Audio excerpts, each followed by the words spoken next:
മനുഷ്യരെല്ലാവരും സത്യസന്ധരായിരിക്കണമെന്ന് ദൈവം ആഗ്രഹിക്കുന്നു. കച്ചവടത്തിലെ ക്രയവിക്രയങ്ങളിലെ സാമ്പത്തിക ഇടപാടുകളിൽ അനേക മനുഷ്യരും സത്യസന്ധരാണ് എന്നുള്ള കാര്യം സത്യമാണ്. എന്നാൽ മനുഷ്യർ സത്യസന്ധരല്ലാത്ത ഒരു മേഖലയുണ്ട്.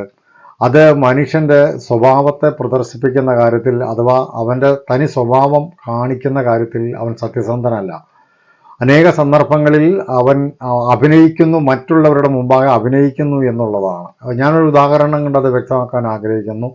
എനിക്ക് പകയോ വിദ്വേഷമോ കയ്പോ ഒരു വ്യക്തിയോടുണ്ടെങ്കിൽ ആ വ്യക്തിയെ കാണുമ്പോൾ എനിക്ക് പകയും വിദ്വേഷവും കയ്പും ഇല്ലാതെ ഞാൻ ആ വ്യക്തിയെ സ്നേഹിക്കുന്നതായിട്ട് അഭിനയിക്കുന്നു. അപ്പോൾ ഇതാണ് സത്യസന്ധത ഇല്ലായ്മ എന്ന് പറയുന്നത്.